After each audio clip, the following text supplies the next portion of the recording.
Dawidi arasenga aravuga ngo mwabindimo byose mwe nimumfashe dushime Uwiteka. None reka turebe uyu muntu uri kwishyuza amasezerano. Ibikurimo byatambuka nk'umubavu utambutse ishimwe riboneye mu maso y'Imana. Mose azikuramo ahantu asanzwe aragira, arabyemera ko hera, yemera ikivuzwe n'Imana. Siko umukozi wo mu rugo aguhanura ukavuga ati akantu nkoresha mu rugo kwetura inkweto ibitekerezo byoroshye kwetura inkweto ibyo amazi ntakiri yayandi ngo aba ntibize ngo ntibatubwiriza. Kwetura inkweto Imana niyivuze ntabwo ari inyuguti, si imibare. Kwetura inkweto ntabwo ari mate, ni ibintu by'umwuka bije kugira ngo ikoze isoni binyembaraga, ihamagara boroheje abadakomeye. Kwetura inkweto wowe wiyoroshye Imana ivugane nawe. Irabagaye mwatewe n'iki kunegura umugaragu wanjye uyu munsi Anise? Umuntu w'Imana niwe ukwiye kujya kwereka Imana abantu bayibangamiye batamuvuga neza.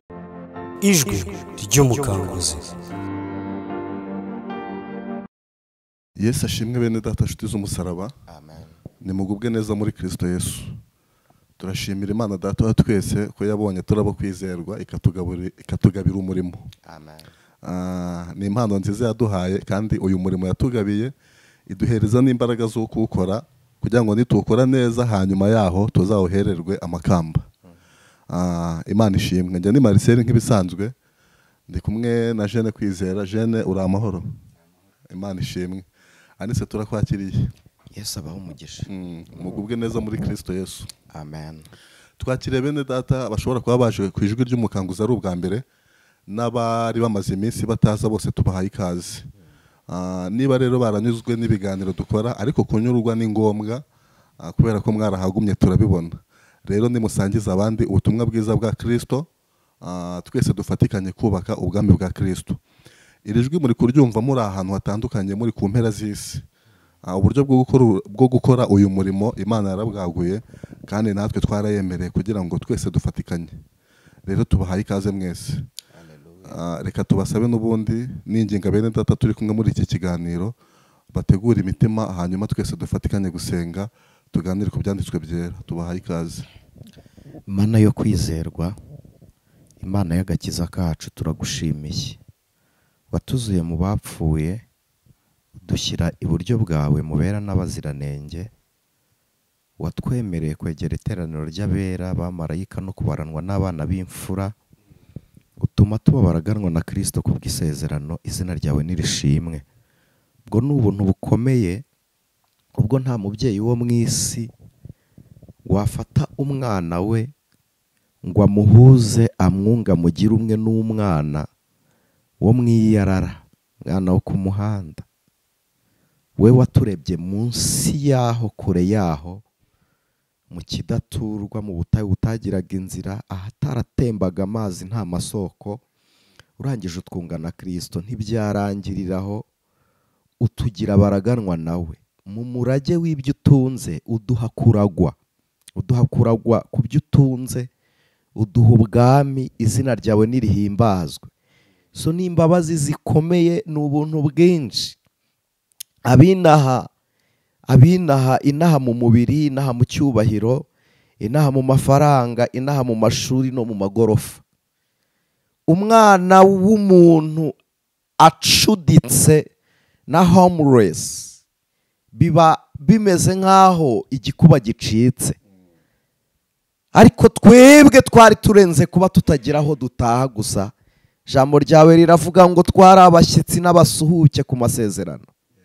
Twari mu isi tutagira Imana rurema. Twari dupfuye tuzize ibyaha n'ibicumuro.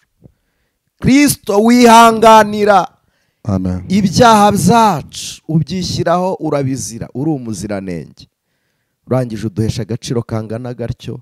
Ntibyarangira uraduhamagara uravuga ngo iby'ubwo buntu bahinduye ababwiriza babyo, tukuramburiye amaboko. Amen. Izina ryawe rishimwe. None uyu mwanya tugiye kwatura impamvu y'ibyo byiringiro kugira ngo hatagira n'umwe wo muri twusigara. Udukomereshe ijambo ryawe, twezeshe amaraso yawe kandi umwuka wawe wera bumuyobozi none n'iteka ryose ku bwa Kristo Yesu. Amen. Yesu aduhana umugisha. Amen. Ejo turi mu masengesho yarancawa atambuka ku ijwi ry'umukanguzi. Ejo ni ryari ubwo? None uyu munsi turi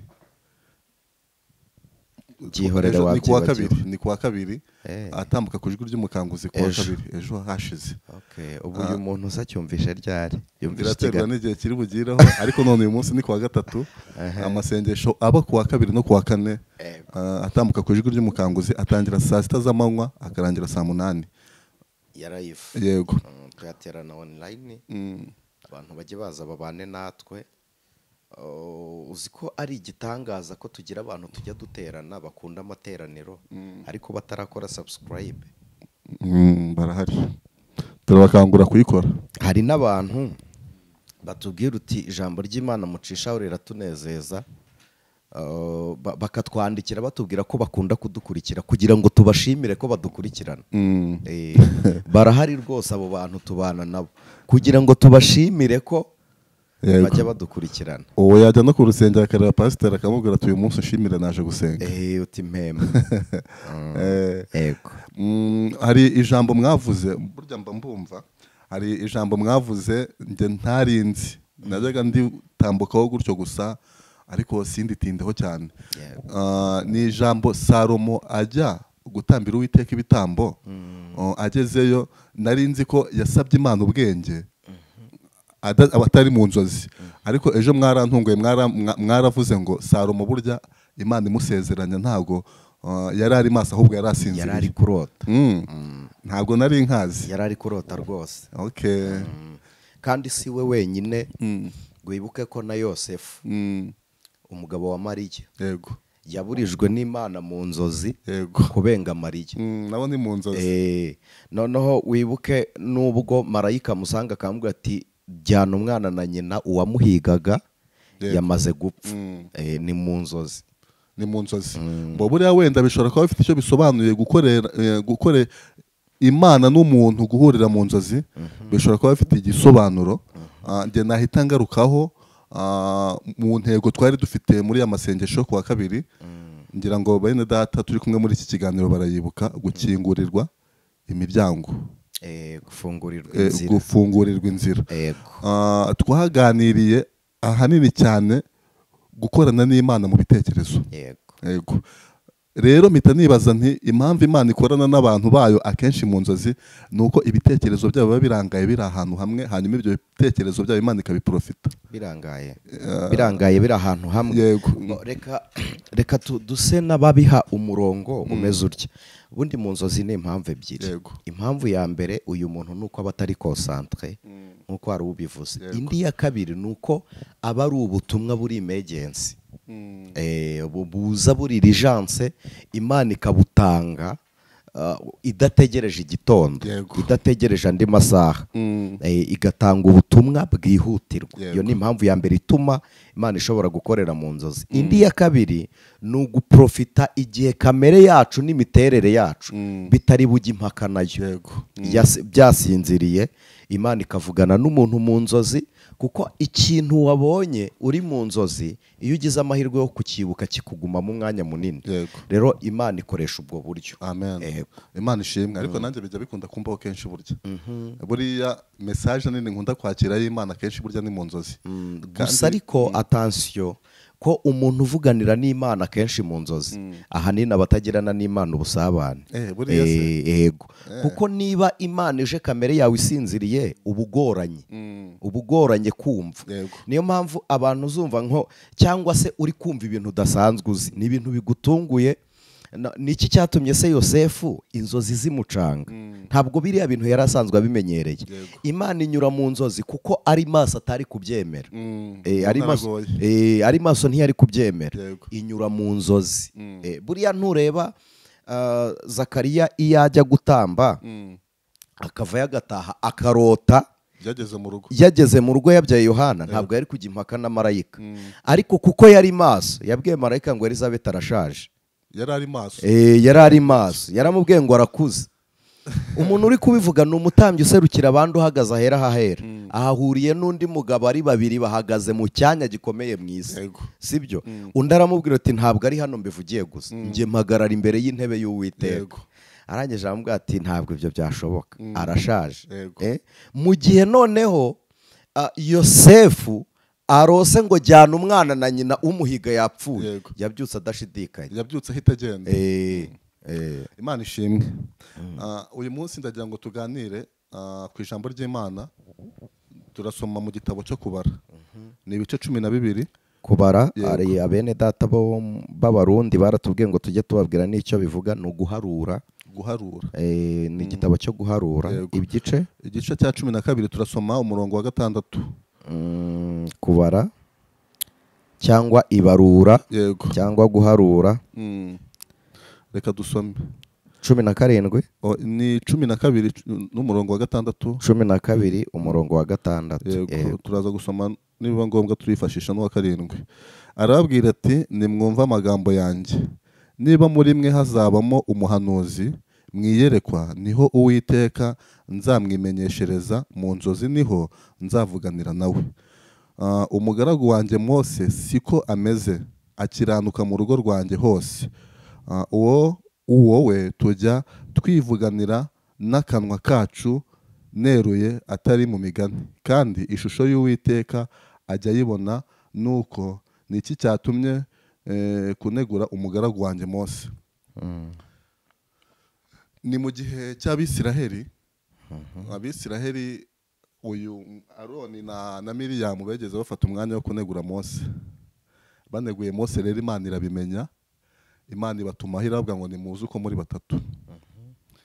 Imana ibwira Mose na Aroni na Miriyamu, irababwira ngo muri mwe niba harimo umuhanuzi, tuzavuganira mu nzozi, nzamwimenyekanirisha mu nzozi. Ariko Mose we siko bimeze, ni Imana yabivuze. Irababwira ngo Mose siko bimeze, ni umugaragu wanjye, arakiranuka mu rugo rwanjye. Aramubwira ariko wowe ntago ariko bimeze, kuko we tuvugana face to face, imbona nkubone. Urumva Mose n'aba bavandimwe be baratandukanye mu mivuganire, mu busabane bwabo n'Imana baratandukanye. Urumva hari abo bavugana mu nzozi, niba koko hari ikizabakoresha bo baraza guhurira nayo mu nzozi. Ariko Mose we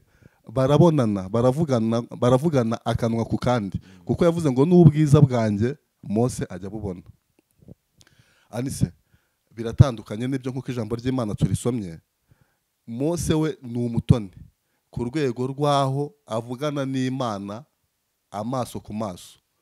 Mose navuga ngo ni buhanga ki yaba yarakoresheje, cyangwa ni ubundi uri kubaza ikibazo mu njyana y'intego y'ijambo, ariko ukajya kure. Impamvu uri kujya kure ni iyihe?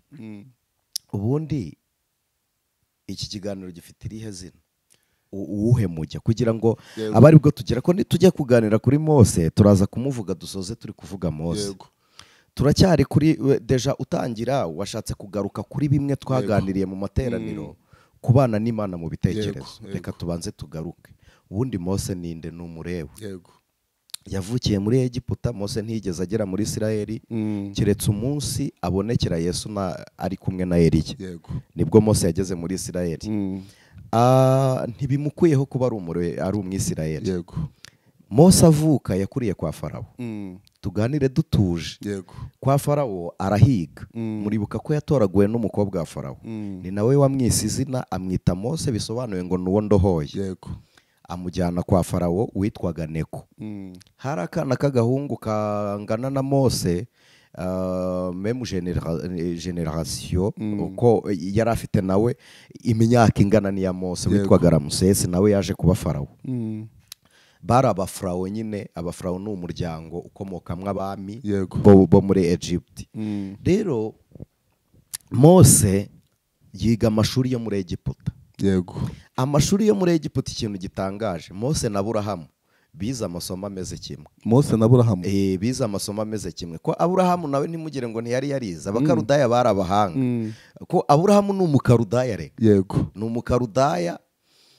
Murabyibuka Bibiliya iravuga ngo yakuwe muri Uri y'Abakarudaya. Nawe rero yari umukarudaya. Mose yize uburozi bwo muri Egiputa. Nabyo byarigwaga. Yiga ubucunnyi, yari fakirite. Yari fakirite. Yiga ubucunnyi, ubupfumu n'ubushitsi. Ibi bintu mu bitandukanye. kuba umurozi yego bwari uburyo bwo gutongera cyangwa se bwo kuroga akoresheje imyuka bakoresheje imyuka. Iki kintu mu cyumve. Noneho Mose yiga ibi, sibyo? Ubucunyi sindi buze kubidevelopa, ntawe turi kwigisha ibyo ngibyo. Hakaba noneho n'ubushitsi. Gushika niho mwabonye imbaraga zigaragara mu gihe batereka inkoni hasi. Nabonye ko no kwa Farawo babikora. Inkoni zikaba inzoka. Nugushika izindi mbaraga zikagaragarira mu biboneka byawe. Yego. Izo mbaraga Sawuli yigeze yajya kuzitabaza umunsi Samweli yari yarapfuye. Bashika Samweli bamugarura yarapfuye. Nizo mbaraga bakoresheje n'ubushitsi. Noneho ni na bimwe wumva ngo umupfumu ngo yagiye ngo kuragurira umuntu ngo bazana ngo ishusho y'umuntu. Iragaragara mu mazi, iragaragara. N'ubushitsi. Noneho hakaza n'ubupfumu. Ubupfumu n'ubucunyi, ubushitsi n'ubukonikoni ni ibintu bitandukanye. Ubukonikoni ni ugukora udushya tutamenyerewe. Ni creativity. Urakoze cyane. Ni uguhanga utuntu tw'utu innovation, sibyo? Noneho ubu bukonikoni ni ugukora udushya. Ubupfumu ni ikinyarwanda cyuzuye cyane cyiza, ndetse mutagira ngo kinengekaye nk'imirimo y'abapfumu. Bisobanura iki? Kureba ahataboneka. K'ubupfumu buturuka ku ijambo gupfumura. Bakamenya guhinguranya, bagahinguranya igihe, bakareba ibiri hirya. Rero bari muri sekiti imwe n'abahanuzi. Mose yari yarize iri somo. Kugira ngo tuganire ku bitekerezo, mube muretse gatoya tureke gutaruka. Ubundi umuhanga ntabwo ari uwize gusa, nubyaza umusaruro ibyo yize akabishyira ahagaragara. Ntabwo umuhanga ari umuntu wize. Oya, ntimuzagire ngo abahanga nabize. Abize bafite ubumenyi. Noneho uzi kubyaza ubwo bumenyi umusaruro niwe witwa umuhanga, kuko yafashe bimwe yamenye n'ubundi ahanga ibishya. Urakoze. Mose rero yari umuhanga. Icya kabiri, yari umupfumu mwiza. Mose ko yarahishuriwe, amenya ko atari umwana wo muri Egiputa, abimenya ari ibwami. Abimenya ari muri Egiputa. Icya kabiri, ntiyatinyaga kuko inkoni zihinduka inzoka ntiyirutse. Aroni utari ubizi niwe wagiye mu bitugu bya Mose. Aho ngize akabazo. Yaba yarakoresheje izo mbaraga zo guhinguranya mu gihe, cyangwa ni mu buryo bwo kwerekwa n'Imana yari imweretse? Nibikureba niba hari undi utekereje nkawe. Aho simpatinda simpagaruka. Kuko iyo turi kuvuga mwe kumva ibyo tuvuga gusa, mwigisha n'ubwenge gutekereza. Kuko izo mbaraga zo guhinguranya mu gihe uri kumbwira, ubundi umupfumu n'umuhanuzi bose bakorera mu kirere kimwe. Ahantu umuhanuzi asumba umupfumu, keretse iyo umuhanuzi ari umukiranutsi, arenga ikirere cya kabiri. Ko ikirere kiyerekwa ni icya kabiri. Icya mbere ni icy'ibitekerezo. Ubwenge burareba bukamenya ibihishwe, sibyo? Urebesheje ubwenge. Kabiri, ihishurirwa, waba umupfumu cyangwa umuhanuzi, urareba ukamenya ibihishwe. Niyo mpamvu umuhanuzi akakubwira ikintu n'umupfumu akakivuga. Ntabwo ari uko bose bavangiwe. Oya, nta nubwo ari uko umupfumu avangirwa, ahubwo iryo sanzuri ni rimwe, barihuriramo. Noneho ikirere cya gatatu umupfumu ntakigeramo, ni ikirere cy'imigambi y'Imana, iby'Imana yibwira gukora. Mu gihe ikirere cya kabiri ni ibizakubaho bigenewe umwana w'umuntu, bituruka mu myitwarire yawe, biva mu mitego y'abantu cyangwa se mu nyiturano y'abantu. Ushobora gukuramo umugisha kuko abantu bakugambiriye neza. Ushobora kubona inyiturano y'abantu kuko wabagiriye nabi. Bashobora no kukugambanira kuko uri mu isi yabo. Ibyo byose urabibona, ukabwira umuntu ngo uturanye n'umurozi. Nibyo, ibyo si igitangaza. Iryo yerekwa riricibwa. Uretse no guturana n'umurozi, inaha tuba tubana na Satani, sibyo? Ijambo ry'Imana riratubwira ngo niho intebe y'ubwami bwa Satani iri. sibyo kuvuga rero ngo uturanye n'abarozi ngo abagambanyi ngo muragendana, ahubwo ni igitangaza kuba waba utuye inaha utagira umwanzi, ni igitangaza kuba waba utuye inaha utagira ukurwanya. Rero impamvu mvuze ngo ni ibyanyu mu byumva uko mushaka, ni uko wakerekwa n'Imana, wakoresha ubwenge, kuko none se psychologically niki gituma psychology koma, umuntu wize psychology akureba akamenya ko uri kuvugisha ukuri cyangwa ari kubeshya, ni ubwenge. Ubwo bwenge burareba burakora. Wakoresheje bene ubwo ngubwo umunyamasengesho avuga ko yeretswe. Ariko kandi nabwo si bubi, nabwo si bubi, bushobora kugera ku kintu runaka ariko ntabwo butanga impinduka ku byo weretswe. Niba ubonye urupfu nyine murarutegereza ngo ruzaze. Niba mubonye amakuba murayategereza ngo azaze. Ariko hari ni icyo kirere, reka ngende gake, nicyo abahanuzi bamenyeramo ko urugo ufite atari urwawe. Kubera iki? N'ubundi muri icyo kirere cya kabiri nta neza Satani akwifuriza. Muri icyo kirere nta cyiza kiriyo, nta cyiza cyawe gihari. N'icyiza gihari ni inyiturano y'abantu ishira umwanya mutoya, sibyo? Niho umuhanuzi akora akakubwira uti urugo ufite si urwawe. Uzi impamvu atari urwawe? Nibyo pe, uyu muhanuzi ntabavangiwe.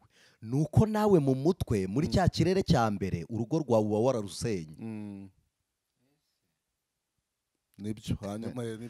Oya, nta muhanuzi werekwa ibirenze isanzure ry'imitekerereze yawe. Areba mu isi y'umwuka w'imitekerereze yawe, akabona ibyo wubatse akabiguhanurira nk'ibyubatse, akabona ibyo wasenye akabiguhanurira nk'ibyasenywe. Dufite abantu rero baba mu ngo batazirimo. Biroroshye ko umuhanuzi yakureba akakubwira ngo uru rugo ntabwo ari urwawe completely, kuko nyine nawe ubundi rwarakurambiye. Nawe urabizi neza mu mitekerereze yawe, mu mitekerereze yawe nta rwugira. Ikintu akoze abikuye mu iryo sanzure abizanye n'ahangaha, abizanye hano. Ageze hirya muri rya sanzure kandi nawe uribamo. Tugaruke twibuke ko nawe nihuba, nawe niho utuye, niho upangira imishinga. Noneho rero uwavangiwe n'uyobejwe na Satani, undi kuvangirwa si uguhanura ibitari byo, ahubwo nuko ushobora kuvuga ibiturutse mu isanzure rya Satani. Ni muri uriya muvandimwe ikaze ntacyo bitwaye. Nuko kuvangirwa ni ukuvuga ibiturutse mu ntego n'intumbero itari y'ubuzima bwite bw'Imana. Noneho rero bene uyu muntu iyo ageze muri iri sanzure, sibyo, akabona ibirimo, abihanura nk'ubyeretswe n'Imana. Aho niho abahanuzi bagomba kwiga gutandukanyiriza kwerekwa n'Imana no kwerekwa no kumenya ibihishwe, kuko ibyo tubonye byose ntabwo tuba tubyeretswe n'Imana, ariko tuba tweretswe, sibyo? Kandi ibyo tweretswe biririyo bihari, sibyo? Menya ngo ni Imana inyeretse cyangwa ni Satani unyeretse, cyangwa se ni ubwenge, ni ibyo mbonye bigenze bite. Kubera iki rero ngaruke? Niba muri iri sanzure urimo, muri ubu buzima, muri iyi mitekerereze, niba muri iyi mitekerereze yawe ntaho uzagera, no mu isanzure rya Satani ntacyo uzigezaho. Niba muri ubu buzima, muri iyi mitekerereze yawe, urugo ufite utarushaka, no mu isanzure rya Satani nta rugo rurimo. Niba muri iri sanzure wirirwa wikanga abarozi, umuhanuzi najya kuguhanurira arebye muri iri sanzure azakubwira iby'imbaraga zikurwanya gusa. Ikirere rero kiba gisigaye ni icya gatatu cy'imigambi y'Imana. Amen. Hamwe Satani atabona, hamwe Imana itegura ibyo Satani atazigera amenya. Aho Satani ntiyagera, ariko umuhanuzi yagerayo. Ntagerayo, ntabishobora. Pawulo yaravuze ngo nzi umuntu wagiye mu ijuru rya gatatu. Aha ni hamwe umuntu uhari n'iyo Imana itavuganye nawe, arategeka, akoresha autorite. Niho rero akoresha ububasha. Exactly. Niko ijambo rivuga, twahawe ububasha n'ubushobozi bwo gutegeka no gukandagira. Kubera iki za nzoka rero zibaye chip kuri twe, gutegeka no gukandagira inzoka na skoropiyo? Nuko zose zikorera muri yasi yo hasi, imwe twabanje kuvuga. Yes, muri ya myuka yo hasi. Rero wowe uri hejuru, ubu uri umutware, ubu uri umutegetsi. Ibiriho byose biba biri munsi y'ibirenge byawe. Bifungurirwa hehe rero? Mu mitekerereze. Bifungurirwa mu mitekerereze. Rero niba twagiye dukunda kubivuga, ahantu ibitekerezo byawe bitaragera, ibirenge byawe ntibijyayo. Dufite abantu bicaje ibitekerezo byabo ku muryango w'amasezerano w'ibizaba, ariko badafite Imana izabisohoza. Yego. Ibyo biroroshye rero ko Satani ashobora kuza akavuga kuri ya masezerano mutegereje, kuko ubwenge bwawe ntiburi kure ya Satani. Noneho n'ibyo ushaka biri mu isi igaragara Satani ageramo. Yego. Kuza akabivuga ni ibintu byoroshye. Noneho abakristo benshi bazi ngo igisobanuro cy'uko isezerano ari ukuri ngo ni uko Imana irivuga kenshi. No. Gira ngo umunsi w'ejo twabivuze turangije amateraniro, narabikubajije, narakubwiye ngo ngewe Marcel hari iby'Imana yamvuzeho kandi bivuga kera, ndabihamya ko iby'Imana yamvuzeho ni ukuri, simbishidikanya. Ariko kuki noneho ntinze kugera ku by'Imana yavuze kandi nzi neza ko iyavuze itabasha kubeshya? Abantu benshi tugendera muri rya jambo rivuga ngo igihe cy'Imana ntikiragera. Ariko igihe cy'Imana ni ryari. Ubundi igihe icyo ari cyo cyose ni igihe cyo gukora k'Uwiteka. Yesu yarabivuze asanze umurwayi ku kidendezi Betesida, yaravuze ngo data arakora kugeza uyu munsi, nanjye ndakora. kandi hari ku isabato. Byari bivuze ngo ni igihe abantu baruhutse, ariko Imana ntiruhuka. Imana irakora. Amen. Igisobanuro rero gihari ni iki? Nuko abantu Imana ishaka kutugeza aho ibyayo biri. Twebwe ntidushake kujyayo, tugashaka guhabwa ibiriyo.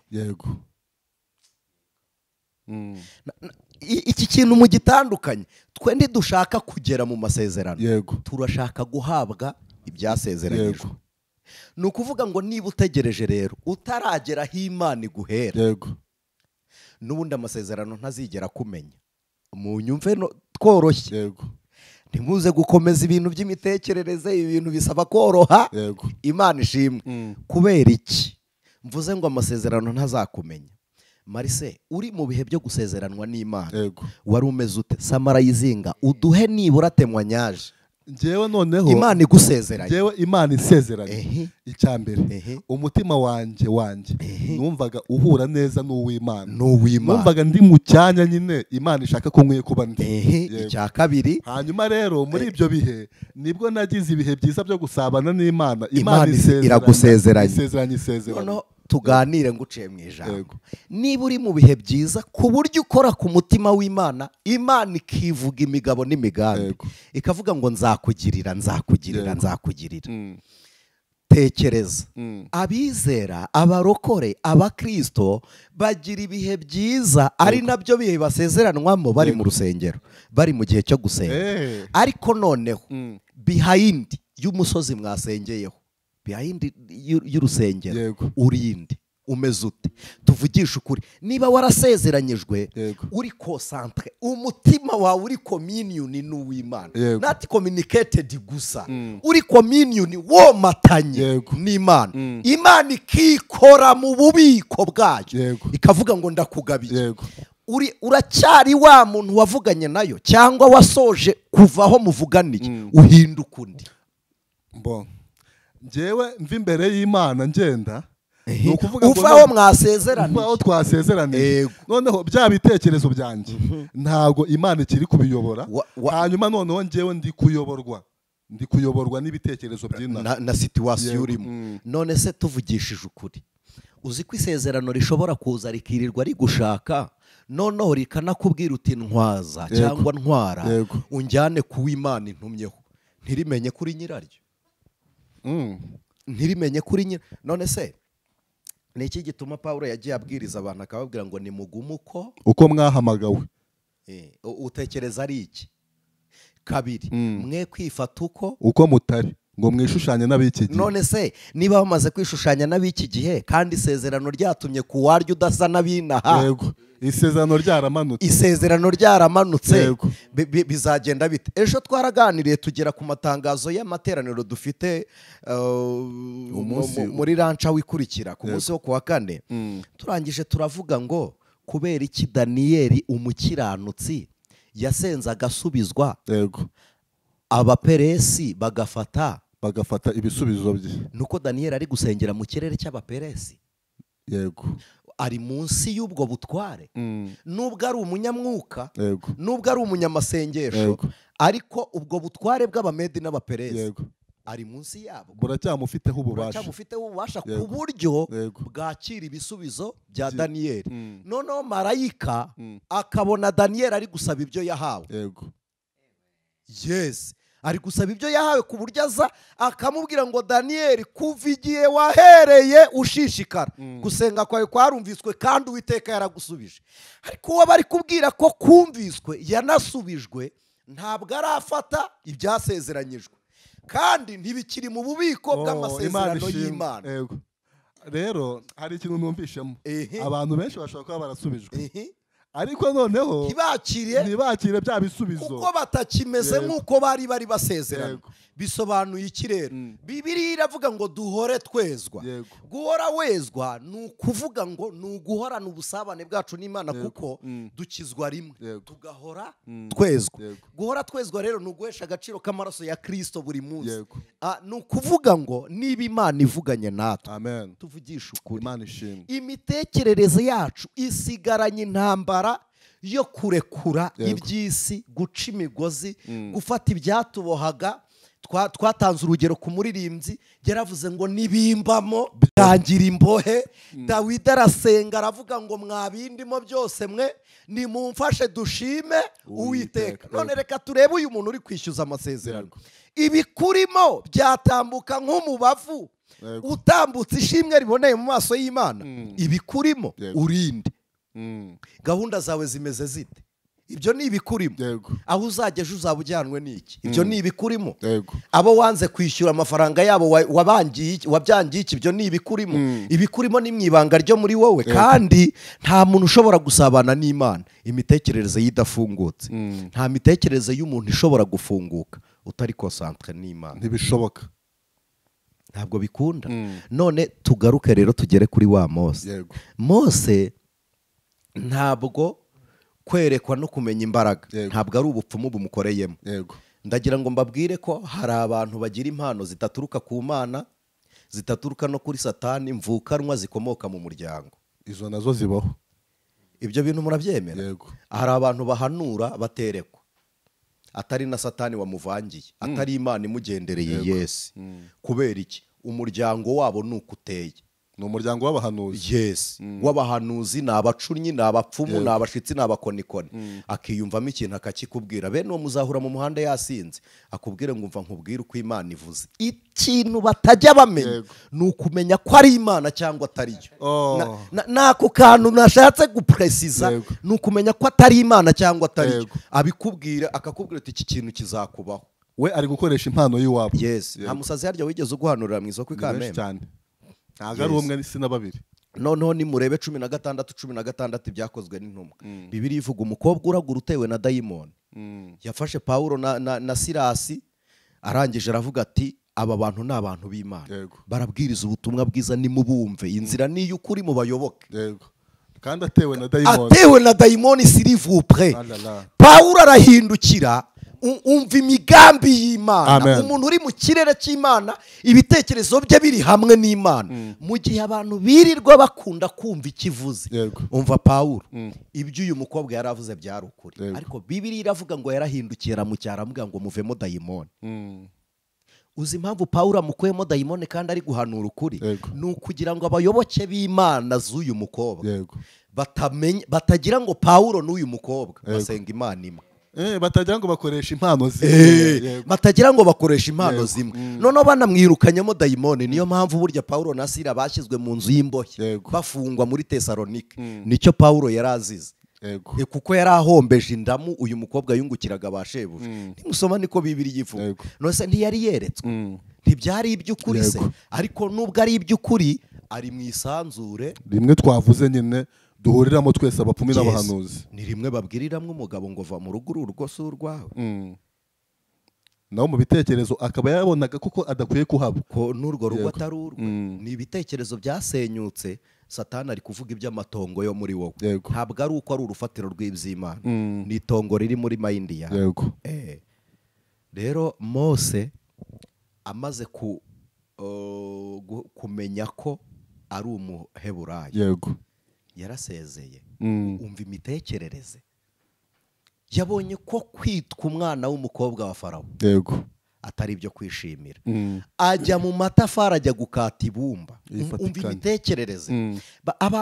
Abantu benshi impamvu imitekerereze yacu isitara ku by'inaha tukagushwa n'iby'Imana yavuze, nuko tujya tugundira ibyo twahisemo nk'umumaro kuri twebwe. Kandi mbabwije ukuri, nuko ariko amahitamo yacu atubwira tugereranyije n'aho dutuye, ariko ntabwo ariko kuri. Nta butunzi bungana no guhamagarwa n'Imana. Niba hari ikintu Imana itanga ikaba itanze amahoro, imibereho myiza, ni ukuguha impano zayo ikaguhamagara.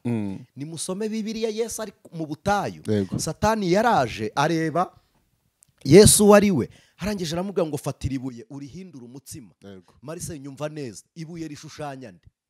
Niwe buye rizima ryanzwe n'abubatsi, ariko ku Uwiteka riratoranwa ngo rikomeze imfuruka. Dawidi akubita Goliyati yamuteye ibuye. Eliya kugira ngo igicaniro cyubakike nuko yazengurukije amabuye 12 ashushanya imiryango 12. Nebukadineza yerekwa icyahanguye ubwami ni ibuye yabonye ryahiritswe n'amaboko atazi ayariyo, ridahiritswe n'amaboko y'abantu. Iri ni ryo buye n'uyu munsi abasiyantifike bararibona ngo hazaza ibuye, ntabwo baramenya ngo nirihe.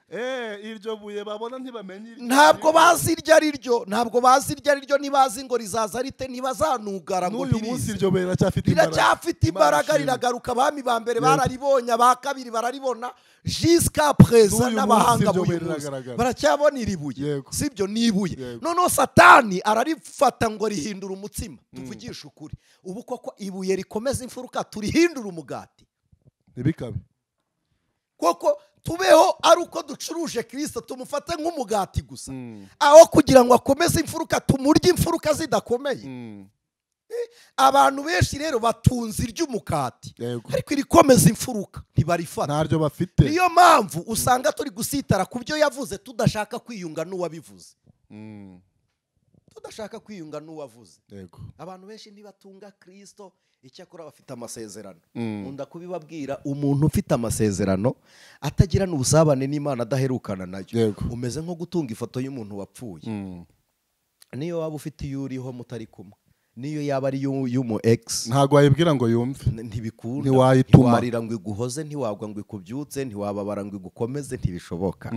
Bera b'Imana nimushake uwabasezeranyije. Nkunda ijambo Yesaya yahanuye na Yohana Umubatiza yararivuze, aravuga ngo nimushake ubwami bw'Imana bigishoboka, mu mwambaze bigishoboka ko abonwa kandi akiri bugufi. Ni hafi. Ntabwo Imana iri kure yacu, ntabwo Imana iri kure, nuko ahubwo imitekerereze yacu yo iri kure y'Imana. Ariko bene data, garura imitekerereze. Kugarura imitekerereze ni intambara y'intambwe imwe ukora yo kubanza kwivuguruza. Ubanza ukavuga ati ariko ibyo nagendeyeho, ibyo nategereje byose, mureke mbabwire, ikintu cya mbere kigushoboza gutsinda ibitekerezo byawe nuko wemera ko nawe ujya witenguha. Sibyo? Amaproje yose dutegura ntabwo tuyageraho, ibyo dushaka gukora byose ntabwo tubigeraho. Niba tutabigeraho rero, oroshya mu mutwe, kuko nuyoborwa n'ibyo bitekerezo bizaguhoza muri iyo circumstance. Rero oroshya mu mutwe, wongera ugaruka ubwira Imana uti iminsi maze niyobora, ntaho nigejeje, nshaka kuyoborwa nawe. Ibyo biragoranye mu by'ukuri. Igihe umaze wiyobora, we wihitiyemo iki? Garuka, ngwino, ibitekerezo bizane, bifungurira Imana. Niyo mpamvu dutegetswe gusenga no kuramya. Ko gusenga no kuramya biraduhindura, biratuzamura, sibyo? Bituma tuzamurwa n'Imana, biradutransfera, tukajya mu isanzure ry'Uwiteka. Kuko niba turi kuramya, ibitekerezo byacu birafunguka. Aha ni hahandi hagera hakabaho kwitanga no gutanga ibyo dufite. Kuko gutanga ibyo ufite ni igisobanuro cy'uko wabaye concentré n'ibyawe, ubitanga ku Mana. Nuko abanyamadini batwigishije amaturo kugira ngo bayaprofite, batubwira icyo amaze mu isi y'umwuka. Gutura ntabwo ari mu mubiri, ni mu bitekerezo bidufatisha ibyo dufite, tugakora ivangamutungo na Kristo. Amen. Sibyo? Ariko kuko twebwe ubwacu imitekerereze idafungutse, dutura ibidusagutse. Umbabarira unyumvire, utura ikigusagutse kabiri, ugatura uri gufasha. Ntabwo ari ukuramya. Ntabwo abantu benshi ntibaramya, none bagatura bagira ngo bagaragare. Bagatura bagira ngo baboneke. Ikindi, agatura kugira ngo batabona ngo nicaye mu ntebe. Hari icaca imwe yabaga Kibagabaga hano hafi n'Abadivantiste, ntikihaba, niyo mpamvu nyivuze. Yari yarakoze agakesi k'amaturo karekare kareshya nka gutya, kari nibura nka 60 Yego. kamanuka ari karekare Yego. baragakoze k'ibyuma kugira ngo hatagira umuntu utura igiceri. Kuko iyo waturaga igiceri cyaturukagamo hejuru cy'iberangura no hasi wo ku ntebe y'inyuma akabyumva byarumvikanaga mu rusengero hose. Yego. Noneho bagakoreye intego imwe gusa yo kugira ngo abantu barekeraho gutura ibiceri. Njyewe rero nabaga ndi fiyeri kuko nabaga nzi ko nta muntu ngiye guturira. Yego. Ngafata igiceri cyanjye niba ari cyo mfite, niba ari byinshi, niba ari bibiri, niba ari kimwe, nkagenda nkabiparanguramo ku buryo abantu bose bandeba. Yego. Ku buryo hari n'igihe nigeze ntura inote, simvuga umubare, Yego. natuye inote umuntu aza kumbwira ati Imana ishobora kuba yaguciriye inzira. Kubera iki se byagenze bite? Ngo noneho watuye inote. uyu munsi ntibyavuze. Uyu munsi ibyo watuye ntibyavuze. Yego. Urumva amaturo y'abantu ntabwo bari kuramya Imana. Yego. Imitekerereze iracyarara wundi y'aho basengera. Bene uyu muntu ntameze nk'uri gukorera inyuma ya zero. Ukoze utya. Kuko ibintu byose mukora mu izina ry'Uwiteka ariko mukabikorera abantu. Yego. Mutabikoreye Imana. Yego. Byose ntibyandikwa. Ntaho bijya. None se Yesu yarabivuze ngo ingororano zanyu zimaze kuboneka. Yego. Nimufungure ibitekerezo rero. Yego. None se Marise Mose nta sezerano yari afitanye n'Imana ryo kumukoresha. Yego. Mose ntiyigeze arota Imana imukoresha. Mose ntibigeze bamuhanurira. Yego. Sorry, hari abantu bagira ngo mu butayu cyangwa muri Egiputa hari abantu mugira ngo impano z'Abisiraheli zari zarahagaze. Oya, Abisiraheli bari bakirota, bari bagikora. Impano z'Imana zari zigikora. Ni nayo mpamvu bakomeje gusaba ibitambo ngo bajye gutambira Uwiteka. Yego. Nuko bari bagifite igicumbi cy'Imana yabo muri bo. Noneho Mose ntiyigeze abirota, ariko imitekerereze ye yarayizamuye. Yego. Ari cyo cyatumye duvuga ku masomo ya Mose. Yego. Yirengagiza ubucunyi kandi abuzi. Yego. Yirengagiza ubupfumu abuzi. Yego. Areka ubushitsi abuzi. Areka ubukonikoni abuzi. Arekura kwitwa umwana w'umukobwa wa Farawo. Yego. Yemera kubaranwa na bene wabo. Amen. Kugira ngo yitirirwe Imana y'iwabo. Imana ishimwe. Kugeza ubwo bamwirukana ntiyicuza ku Mana. Ageze kwa sebukwe Yetiro Imediyane, Korani hita Madina, nibwo yafashe amateka. Yumva amateka ya Yobu. Yego. Mose niwe wanditse igitabo cya Yobu amaze imyaka 8 i Madina. Yego. Mediyane. Yego. Yacyanditse muri 48 kuko yahagiye muri 40, agize imyaka 40 n'ubundi ni kuri cya kinyejana babaraga basubira inyuma. Yego. Sibyo Mose amaze kumenya gukiranuka imiryango idahari, inshuti zakuvuye kuko niyo histoire ya Yobu. Yobu yakiranutse umugore adakiranuka. Yego. Akiranuka abana bashize, ingamiya zidahari, amenya ko urufatiro rwo kwizera Imana rudashingiye ku bantu no kubifatika. Yego. Mose yandika igitabo cya Yobu. Ahindurwa n'ubuhamya bwa Yobu. Yego. Amaze guhinduka ibitekerezo bibaye kosanta, biraguka. Imana imubonekera Amen. mu gihuru cyaka umuriro. Dore igitangaza. None se wageze ngo ibitekerezo bitaguka, nje nabona igihuru cyaka umuriro nkajya kureba, nakiruka. Wahunga. Nakiruka pe. Ariko Mose yari amaze kuba umuntu ukuze mu bitekerezo. Ari macuwa. Ntabwo bisaba ngo ukijijwe ryari. Yego. Oya, ibi ngibi tubeshya abantu ngo umuntu ngo ukijijwe vuba ngo ari ku nyigisho z'igice. Inyigisho z'igice se niziye zizuzura se bigenze bite? Nubwo zahindura kuko ni igice. Ni igice nyine. Nta iryo jambo ntirinabaho burya no misiyologikoma ntabwo iryo jambo ribaho. Sibyo no kudiscipolinga abantu na discipleship nta nyigisho z'igice ivuga. Yego. Sibyo. Ariko ikintu gihari ni iki, Mose atambikishwa no kureba. Imana iramubwira ngo kwetura inkweto, yirukanze. Niki gituma atikanga? Ibitekerezo bye biri concentré n'Imana. Iramubwira ngo aho ugeze nahera, asanzwe haragira. Intama ze zisanzwe ziharisha. Ntabwo ari ubwa mbere, ariko aho ugeze nahera. Kwetura inkweto Mose azikuramo ahantu asanzwe aragira. Arabyemera ko hera, yemera ikivuzwe n'Imana. Siko umukozi wo mu rugo aguhanura ukavuga ati akantu nkoresha mu rugo. Kwetura inkweto ibitekerezo byoroshye. Byoroshye kwetura inkweto ibyo amazi ntakiri yayandi ngo aba ntibize ngo ntibatubwiriza. Kwetura inkweto Imana niyivuze ntabwo ari inyuguti si imibare. kwetura inkweto ntabwo ari mate, ni ibintu by'umwuka bije kugira ngo ikoze isoni binyembaraga, ihamagara aboroheje abadakomeye. Kwetura inkweto wowe wiyoroshye, Imana ivugane nawe. Ibyo kuvuga ngo ndi mu ntebe zikomeye, kwetura inkweto. Imana yanyuze mu Gakobwa ihamagara Namani, imujya kumukiza ibibembe. Kwetura inkweto, haleluya. Kwetura inkweto kugira ngo Salomo abone Imana nuko asiga ubwami akajya ku musozi. Kwetura inkweto bene data, uwo nguwo uri kukubwira amaze kugera mu cyanya cy'Imana, yageze mu cyanya cy'Imana, yamaze guhabwa izindi mbaraga. Iby'amaduka bireke, iby'amashuri bireke, iby'igihagararo n'ibiga bireke, n'iby'imitungo hari ugutungishije. Niba ugutumyeho, niba uvugiye muri kwetura inkweto, imitekerereze yigabanye. Imana ishimwe. Worohe. Haleluya, haleluya, haleluya, haleluya, haleluya. Kwetura inkweto, wumva imvugo y'Imana iyoroshye, iyoroshye, iyoroshye. Imana ishimwe. Iyoroshye. Amen. Oroha. Iby'imigenzo n'amahame by'idini bubiretse gatoya, ntacyo nushaka wongera ubifate, ariko kugira ngo wumve Imana birekureho.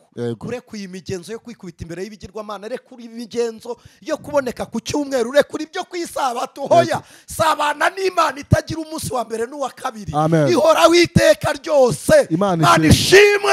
Ibyo byo kumbwira ngo uri umushumba, ngo uri aposo, rekura, rekura, rekura, rekura, worohe. Uri umudiyakoni, nibyo woroha. Imana ije kuvugana nawe, ntigendeye kuri titre. Amen. Imana ishimwe. Oroha, uvugane n'imvugo y'Uwiteka, wumva ijwi ry'Imana. Amen. Amen. Amen. Haleluya. Musa kwetura inkweto ahantu asanzwe aragira, s'il-vous-plaît.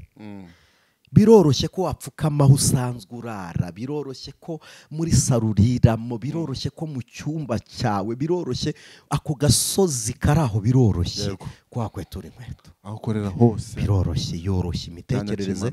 Imana iravuga ngo noneho ndagutumye. Ndagutumye. Mbabwira ikintu gitangaje. Uzi ko imbaraga Mose yari afite zitangana n'iz'abakristo ba none bafite? Ubutwari Imana yabubitse mu nkone. Mwebwe yabahaye kwitwaza iki? Yarabwiye ngo aho muzarambika ibiganza. Ntabwo Imana yari ituye muri Mose, yaramubwiye ngo nzagendana nawe. Niwumva umuhanuzi ari kukubwira ngo mwana wanjye ndi Uwiteka, nzakujya imbere, ujye umenya ko Imana mutabana. Ibi bintu mwese murabikunda, nzakujya imbere, nzakujya imbere. Twabaye ubuturo bw'Imana ngo Imana izakujya imbere. Izakujya imbere ubwo ikuvuyemo rero. Ntuzaba ukiri kumwe nayo. Ngo ndaba confusinze. None se niki gituma Imana ikujya imbere? Nuko ubutaza aho uri kujya. None se umwuka wera kumariye iki? Ubwo ntuyoborwa nawo, tubyemere. Ikugiye imbere nyine ngo ikwereke icyerekezo. Urumva? Ariko niba nzagendana nawe, ishobora kuba iri kukugenderamo, iri kugukoresha, ariko nihitamo aho izagenda, ujye ushyiraho akabazo. Amen. Nihitamo, yabwiye kuro ngo uwo mfashe ukuboko kw'iburyo nkamuneshereza amahanga amuri imbere, yamufatishije ukuboko kw'imoso, yifashe ukw'iburyo, irwanisha ukundi kuboko kw'iburyo, isezerana n'abantu bayo, iravuga ngo nzabacungurisha ukuboko kwanjye kw'iburyo, ariko gukiranuka kwanjye. Uwo ni Kristo. Mu gihe kuro yafashwe n'ukuboko kw'imoso, twebwe yaducunguje ukuboko kw'indyo. N'ukw'indyo, by the way. Ibi bintu mujye mubyibuka. Niba umuririmbyi yatura akavuga ngo kwa Yesu dufite ubutware, dufite ubushobozi, iyo twizeye amagambo ye nk'uko yayatubwiye, ku musaraba turuka iriba rimara inyota, twahanywereye amazi meza, amazi y'ubugingo.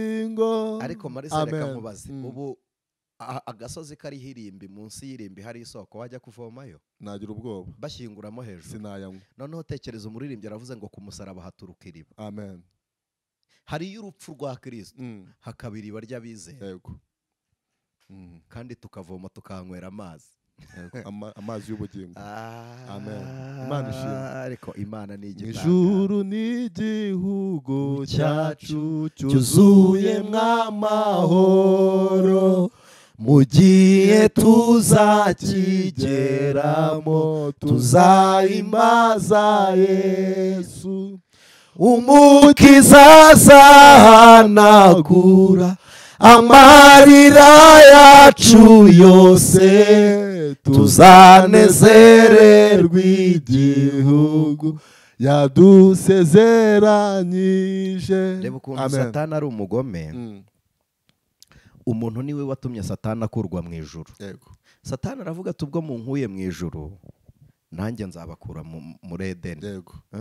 Ntabwo objectif ya satani si gukura umuntu muri Edeni, yari ugukura imana mu muntu uri muri Edeni, imana yikikurira umuntu muri Edeni. Tekereza ko turi abagenzi bajya mu ijuru. Ijuru turifite mu mitekerereze, twemera ko tuzajyayo, si mu bitekerezo, ariko ibitekerezo byacu ntibisabane n'imana iri aho tujya. Twaba twibeshya.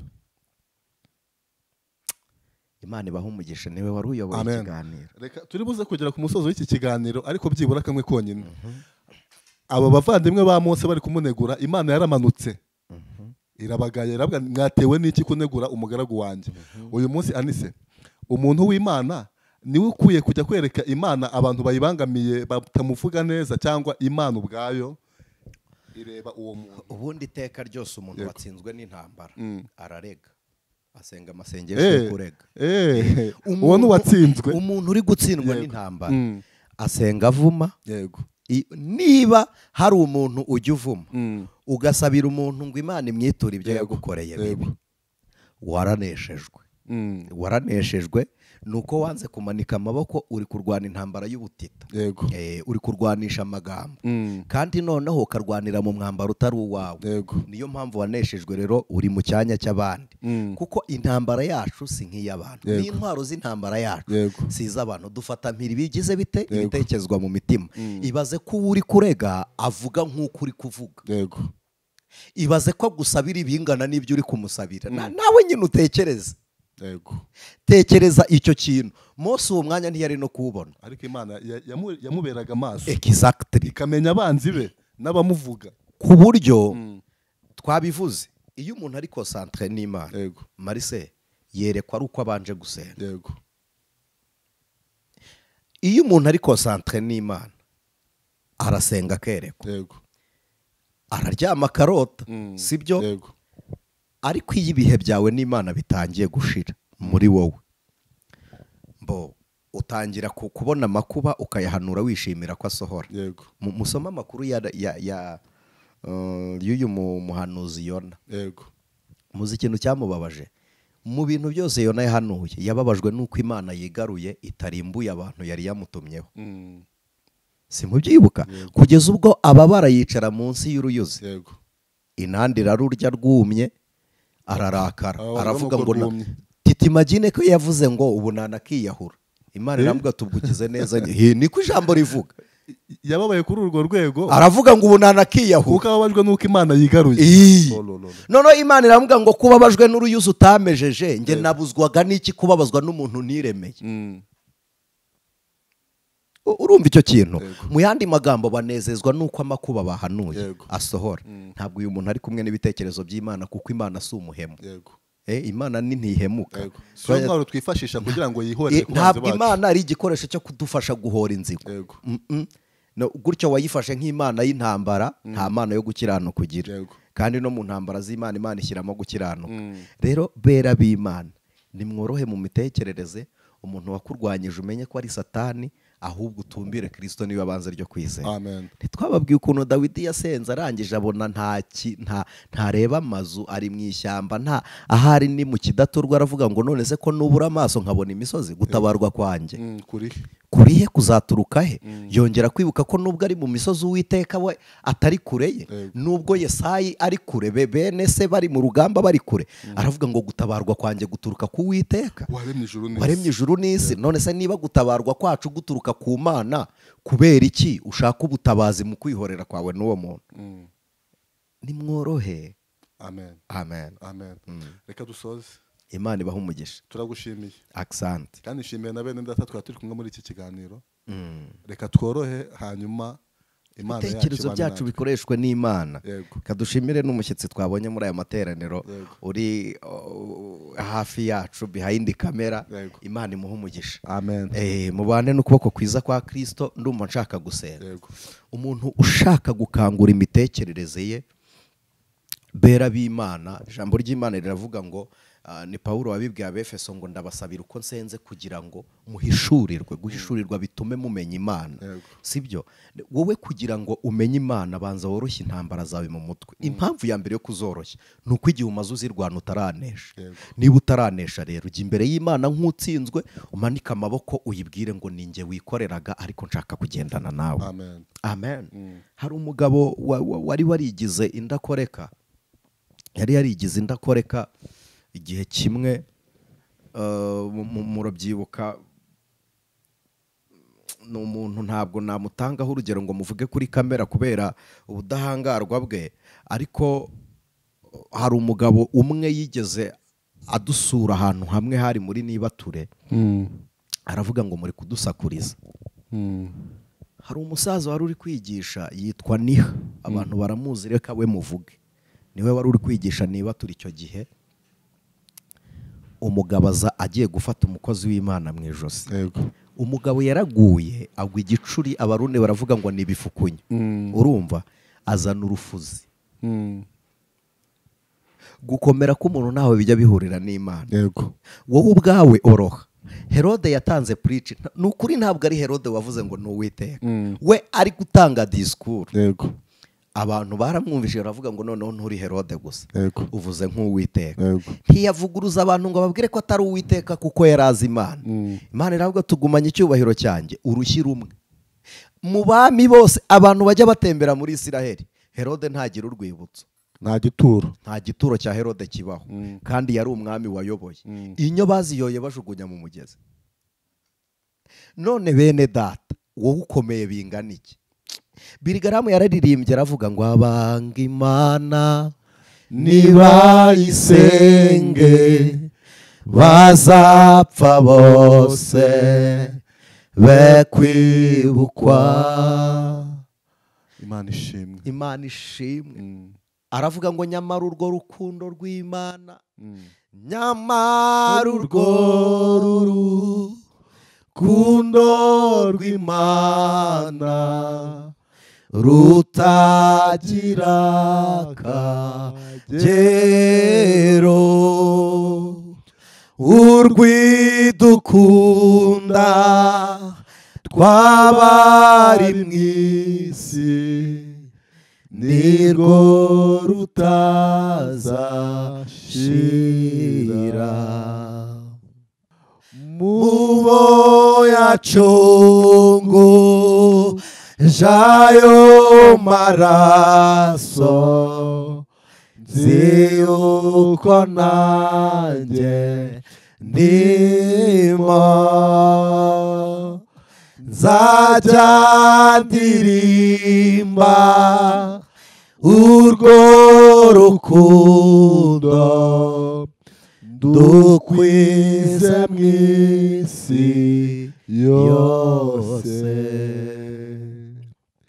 Ingoma zose zo mu isi yacu zijya zihita zishiraho, abanga Imana nibayisenge bazapfa bose be kwibukwa. Mana ibahe umugisha.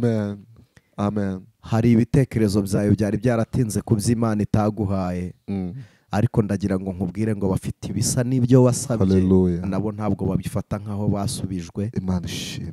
Impamvu wumva ibyo udafite ari ugusubizwa ni uko utazi agaciro k'Imana ufite. Banza umenye ko gutunga Imana bitagira urundi rugero. Pawulo yaravuze ngo ibyari indamu yanjye nabihinduye igihombo kubw'ubutunzi bukomeye ariko kuronka Kristo Yesu. Amen. Urarwaye bikwihebesheje kuko umubiri ukurya, ariko ndagira ngo nkubwire ubugingo bubaye burwaye utake cyane kuruta uko umubiri ukubabaza. Kuko umubiri uzabora ariko ubugingo buzahoraho. Imana ikurinde kuzahoraho mu mubabaro w'iteka ryose kubera umubabaro w'igihe gito w'umubiri. Muririmbyi yararirimbye wa 48 aravuga ngo ni kuki turizwa n'ibyago biriho kandi ari iby'igihe gitoya. Bene data, komeza umutima. Muririmbyi nawe yacitse intege, umugenzi aracogora, aravuga ngo mbese iwacu ni muhero. Aragenda abaza murwanya, arambwira ngo uru rugamba ruzarangira. Arambwira ati guma mu ntambara. Bene data, nimugume mu ntambara, ongera ukomeze ikirimba cyawe, ucyuzuze imiheto, imyambi, umuheto ukomeshe, guma ku muheto, ugumishe mu biganza byawe, urwane. Kristo ni umurinzi wawe wo kwizerwa. Ndagira ngo nkubwire ko mu makuba urimo ntasinzira, ntahunikira, ahora ari maso. Amen. Hari ibyo utari ufite byatumye ucogora, ariko se tubikompare n'Imana, tubigereranye n'agakiza kabonerwa ku musaraba. Bene data, amafaranga wabona uyakoreye, tuyakompare, dutesha agaciro agakiza gaturutse mu rupfu rwa Kristo. Ntabwo kubona amafaranga bigusaba gupfa, ariko kubona agakiza byadusabye ko Kristo apfa. Amen. Dusaba kwizera uwapfuye akazuka. Ibyo bene data ntibigereranwa, ntibingana nabyo. Oroshya imitekerereze, wongera ubwira Imana ngo ni njye wawe, ndakwihaye. Imana ishimwe. Mana data wa twese, Imana umunyembabazi, akanwa kawe iyo katuvuzeho turakira, ijwi ryawe iyo rivuganye natwe turaruhuka, ibirenge byawe iyo bitugendereye imitima yacu igira amashimwe. Haleluya, haleluya. Twongeye kwibuka ineza n'imbabazi utugirira. Ese ninde wagusengera mu mwuka no mukuri ibitekerezo bitarafunguka? Ntawe uhari. Ninde wabidushoboza se uretse wowe? Kristo waratuye, uravuga ngo ntawe uza ahondi atarehejwe na data. Turakwihaye, tuyobore, dufata ukuboko. Twebwe turagoranye, natwe ubwacu turigora, ariko dufata ukuboko utugeze aho tugomba kuba tugera. Duheke utujyana aho twakererewe kugera. Mu cyicaro cyacu aba ariho utwicaza, ku ntebe yacu aba ariho udushyira, ibirenge byacu bikandagira aho tugomba gukandagira, kugira ngo akanwa kacu kavuge ibitunganiye wowe. Tugirire neza Mwami, buntu n'imbabazi zawe bigwire none n'iteka ryose ku bwa Kristo Yesu Umwami wacu. Amen. Shalom, shalom. Ijwi ry'umukanguzi.